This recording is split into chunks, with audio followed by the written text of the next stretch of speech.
planning Atiku Bagudu, reassuring Nigerians that the current surge in living expenses is being tackled. The governor of the Central Bank of Nigeria, Olayemi Cardoso, and the chairman of the Federal Inland Revenue Service, Zach Adedeji, joined the ministers in calming Nigerians' concerns regarding the prevailing inflation. Their statements were made during their participation in a sectoral debate convened by the House of Representatives, focusing on the financial sector and its stakeholders, specifically addressing the ongoing rise in the cost of living. This event took place during a plenary session in Abuja earlier today. Edun, who also serves as the coordinator minister of the economy, said, and quote, "Where we are as a nation is a much better place than we were in on May 29, 2023. He elaborated that Nigeria faced a potential economic disaster due to fuel subsidies, implying that challenges were anticipated following their removal. Edun acknowledged the rise in inflation and living costs, emphasizing President Bola Tinubu's dedication to the federal government to promptly unlock the food reserves and allocate grains to impoverished citizens. Doing so, the lawmakers believe will address the prevailing hunger crisis in the country. Now, VOP News understands that the call was after the approval of a motion of utmost national significance put forth by the elected representative of Ifo-Ewekoro Federal Constituency in Ogun State, Ibrahim Isiaka. Isiaka, taking charge of the discussion, highlighted the challenging nature of the cost of living for Nigerians. He expressed his concern over the escalating price of cement, despite having access to all the necessary raw materials for its production. Elsewhere, the trial of Ali Bello, cousin of former Governor Ijeoma Bello of Kogi State, and Dauda Suleiman over alleged money laundering was stalled today in Abuja owing to the sudden complaint by the prosecution witness that he was suddenly feeling unwell.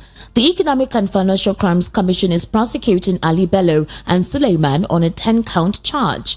The prosecution called his third witness, Rabiu Musa, who claimed to be a bureau de change operator based in Abuja. Musa, who was led in evidence by Rotimi Oyedepo, a senior advocate of Nigeria, tendered 2 record books. The witness claimed to be familiar with the defendant, but could not recall details of his relationship with them. Musa denied knowing one Hudu driver whose name was contained in one of the record books tendered by the prosecution, which was marked as Exhibit G. The witness, who said he could not speak English and could neither read nor write, testified through an interpreter who translated his testimony in Hausa to English. Midway into his testimony, the witness suddenly became uncomfortable, prompting Justice James Omotosho to ask what the problem was. Responding, Musa said he was feeling unwell and that he has developed high blood pressure, which prompted the judge to ask again if he needed time. At a point, the judge asked an official of the court to get water for the witness, following which a bottle of water was brought for him. The witness drank from the bottle and later requested that he be given some time, a request which the judge acceded to. The judge said he should use the adjournment to attend to his health and familiarize himself with the transactions that he said his boys recorded for him in the tendered record books. Justice Omotosho then adjourned till February 13, 2022 and 2023 for continuation of trial, that is February 22, 13 and 23 for continuation of trial. Meanwhile, the 2023 People's Democratic Party presidential candidate Atiku Abubakar has accused President Bola Tinubu of advancing the blame game of the All Progressives Congress to the next level. Atiku alleged that successive APC governments are used to blaming the opposition for the country's economic woes. Hence, Tinubu has furthered the menace. In a statement by his spokesman Paul Ibe today, the former vice president said Tinubu was not prepared for leadership and so failed to anticipate the impending economic crisis in the country. He noted further that the presidency's recent remark on Tinubu's response to the current hardship in the country was full of lamentations and a resort to blame game. It is a familiar road traveled by the ruling party, he stated. A statement by eBay also reads, "It has become fashionable for every APC-led government to blame others, especially the opposition and external factors for Nigeria's economic woes. Now, Tinubu is elevating the blame game to the next level as he accuses his own party of lackluster performance. The evidence, however, is overwhelming. Tinubu's underperformance is largely attributable to leadership failures in the management of the economy. The failure of the leadership by the APC-led government is staring every Nigerian in the face as the country's economic, social, political and security challenges persist and assume frightening dimensions. An unprepared leadership such as Bola Tinubu's failure to anticipate impending crisis and is always slow to react. End quote. Meanwhile, Finance Minister Ali Bello and Budget Minister Atiku Bagudu have assured Nigerians that President Bola Ahmed Tinubu is indeed addressing the high cost of living Nigerians are battling. He stipulated further that it was of immense importance that Nigerians get the drift. CBN Governor Olayemi Cardoso and Federal Inland Revenue Chair Zach Adedeji joined the ministers to allay the fear of Nigerians about the current inflation.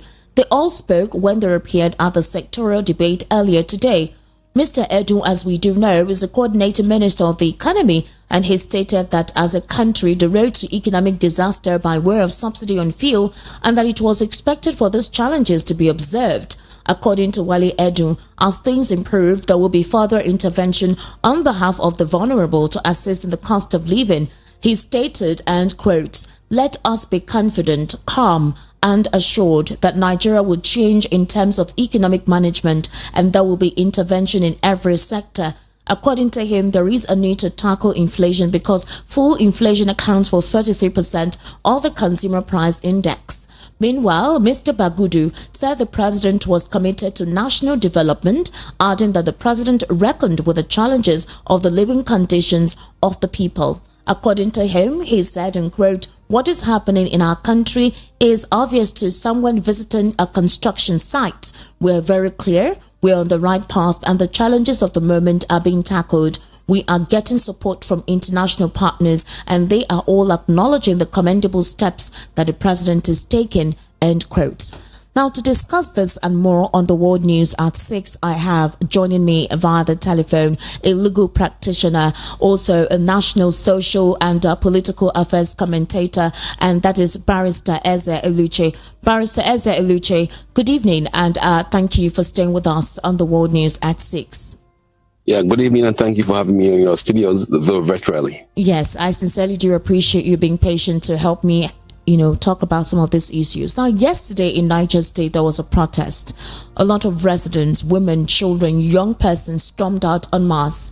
They claim that the cost of living in the state is so high and the food, staple foods that we eat at home has become so expensive. They no longer can have access to it. They cannot afford it. In reaction, the APC-led government, specifically Bayo Onanuga, the president's spokesperson, said that it was the opposition party that actually coordinated that protest to undermine the resilience of President Bola Ahmed Tinubu's administration.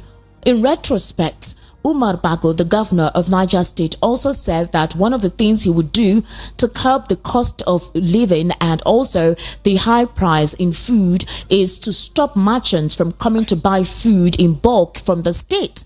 According to him, if he stops these people, then maybe food will be affordable and accessible by the residents within Niger State.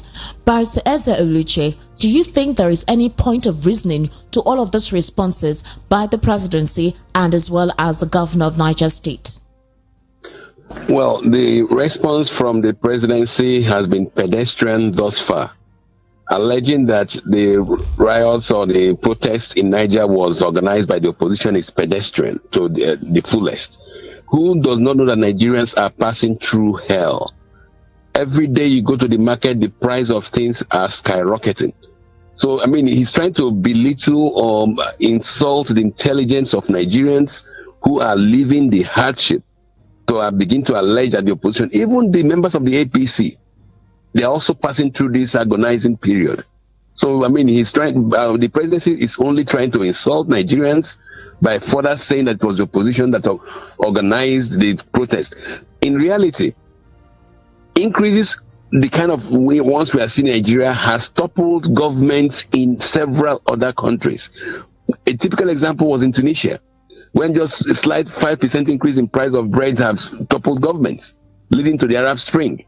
In Nigeria, we've had over 100% increase in things, and Nigerians are just making one protest in one city. I believe that with time, this protest will spread because it is actually stifling. Nigerians are dying on the streets, and this presidency has shown clear cluelessness. They have basically no idea as to what is even happening. And by their reactions, you can see that they are clueless. They're just looking for who to blame. But the reality is that there has been an absence of governance. There has been no plans to even address issues. And if one listens to your news broadcast, they are talking of the cost of living crisis, because they think that is the issue. The issue is not just the cost of living crisis. It has linkages with the insecurity issue. It has linkages with the capital flight. It has linkages with corruption, massive corruption going on in the country. So, for the ministers of finance and the CBN to talk of cost of living crisis, show that they are clueless about the issues. The fact is that the government has lost track. They have lost it, and they should do the best thing, which is to throw in the towel. Pastor Eza Eluche, a crate of egg is now 3,500. Meat is no longer affordable, as well as other source of protein. So the easiest source of protein is to get eggs. And now egg is now expensive. It means that if you want to go to a retailer to buy one egg, you're going to be buying it for 150 or 170 naira for one egg. Imagine a family of 5 or 4, an average trader who possibly sells retail items or resells retail items. And that is basically, maybe his family tries to depend on 3,000 naira to feed. Now, by the time they're able to have access to whatever protein they can have and any staple food like rice or gari, it may not even be enough for the family of 4. This is the current situation of the Nigerian economy in an average man's home. Right now, there is no deciphering to distinguish who is rich, average, and poor. It is no longer the same. It is no longer adduced to be in that format. Now, former Vice President Atiku Abubakar, reiterating what you just said, he said that the blame game of the APC has just gotten elevated. You recall, during the former president's administration, Muhammadu Buhari, they kept on blaming the PDP for the poor state of the economy that they met it. And now, President Bola Ahmed Tinubu is blaming his opposition political party members for sabotaging his administration and other factors he said he met when he came on board. Please, what's your take on this? Well, perhaps the next thing that you hear from this same presidency that is devoid of ideas is that perhaps it's the opposition who is increasing the cost of the crate of eggs. Perhaps it's the opposition who is also increasing the cost of transportation from Kubwa to Gwagwalada. And it's the opposition that is costing everything because they simply don't have ideas. They do not realize it was their incompetence, their cluelessness, the erratic nature of speaking, by which the president himself has thrown the Nigerian economy into the abyss that has caused this problem. We should never forget that on the day he was inaugurated, Mr. Bola Tinubu declared that he was removing subsidies. That was the beginning of all this crisis. The same central bank that is now running helter-skelter to try and say that the cost of living crisis is a problem was one that allowed the Nigerian currency to float. And in addition to that, the ministers in this government have taken corruption to great heights. They have now formed it into an art. It is a combination of all this, plus the fact that we have an absentee president who does not have any ideas except that it is his turn, Emilokon. That is what has led Nigerians to this stage. The former Vice President, Mr. Atiku Abubakar, is very, very right in saying his statement that this government is just like the blind in the dark, trying to grasp at whatever straws it can, trying to accuse whoever.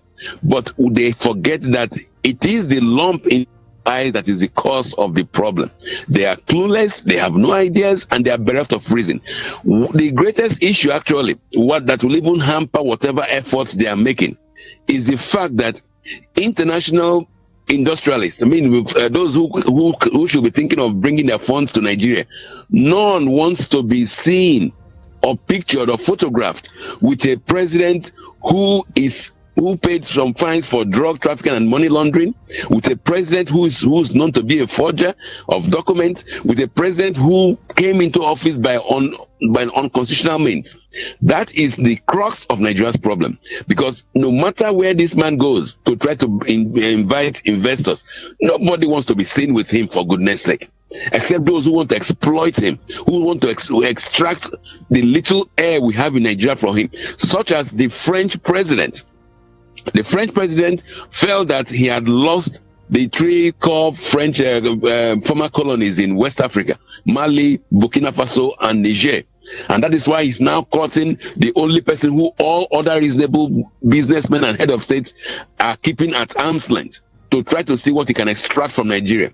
Rather than stay back home in Nigeria and try to correct the system or correct the problem of Nigeria, Mr. Tinubu is frolicking away in France on a private visit. I wish him the best there, but the reality is that he has shown cluelessness and he should step out of office. I agree with Mr. Atiku Abubakar.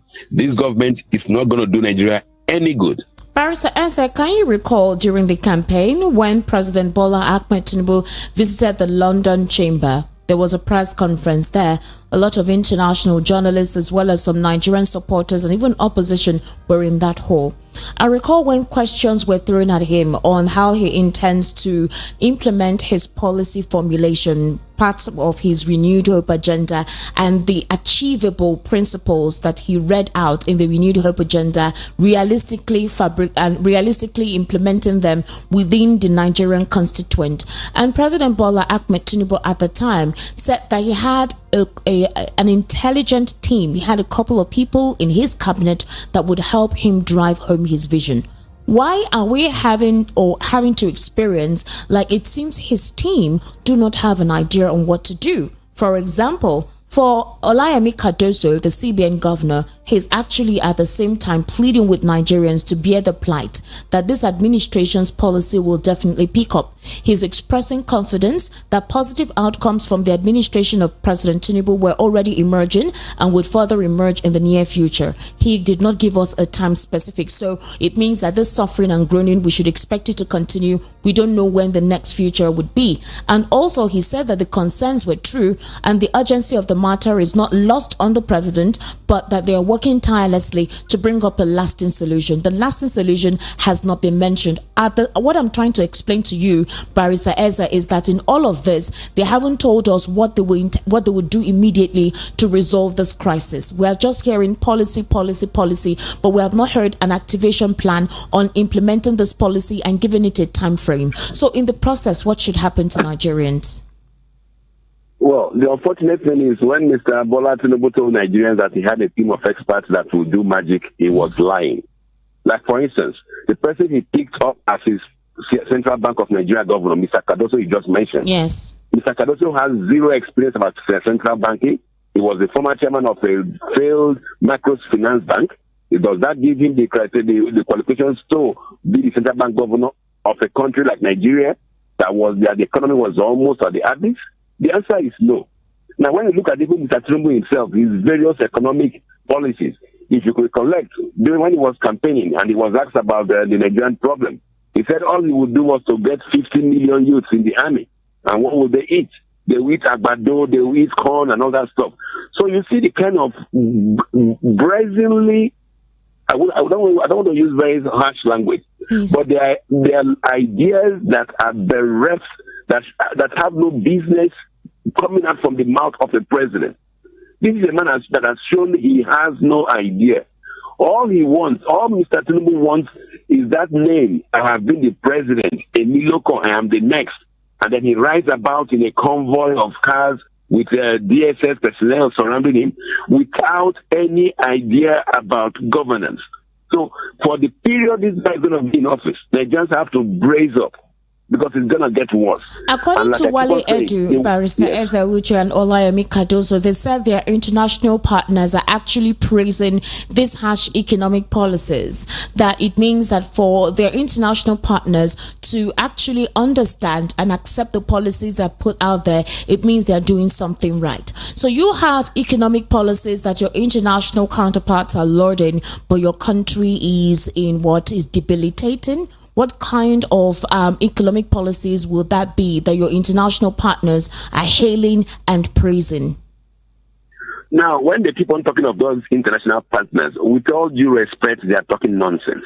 Because the so-called international partners are people like the International Monetary Fund, the World Bank, and these are entities who have been known globally to work for the interests of Western governments only.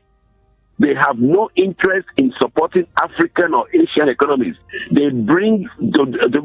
they bring to African countries is death pills that are very difficult to swallow. That if you devalue your currency, you should remove government from investment, you should grow your currency and the economy to the market, which they will not even do in Western countries. So these so-called international partners, in most cases, are fraudulent scams to try to deceive Nigerians that they have any international partner. What international partner, for goodness sake, are they talking about? And what are they going to do? The issue is the Nigerian problem is domestic. Nigerian problem is once you address security challenges, once you employ Nigerians, once you kickstart the economy, Nigerians will be okay. But when you keep on junketing from one office in Washington to the next in London, hoping that foreigners, particularly these Western countries, will come and dig you out of your mess, you're only dreaming. And there are a plethora of examples to tell us that these so-called international partners are only out for their own interest. They will never give you loans that will be sustainable or that will lead to projects that will be viable. All they want is to give you loans and then ensure that you keep on paying interest. That is why, for instance, in the budget, we are spending over 50% of the budget to service interest, to service loans. Who survives on that with such kind of international partners?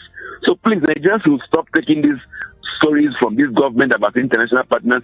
We have enough local partners in Nigeria, enough local issues to address our problem. But unfortunately for us, we have a regime in office that is only out to look at how much they can stuff in their pockets, and they don't give a damn about Nigerians. So it's up for Nigerians to now say, enough is enough. Now, the people in Niger State have just flown the first kite. And hopefully, other parts of the country where this economic pressure is biting will one day also join the people in Mina and Niger State and say, enough is enough. That is the only language they understand.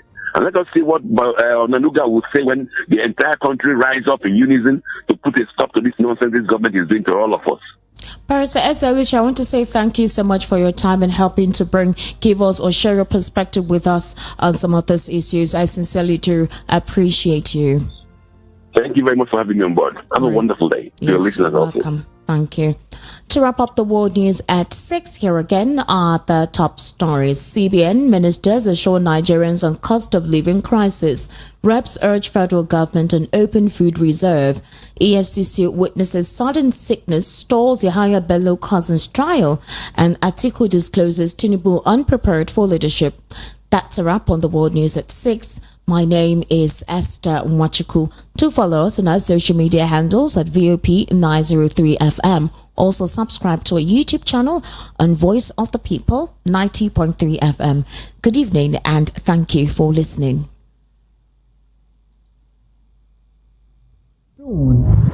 A new story from the station that keeps you informed.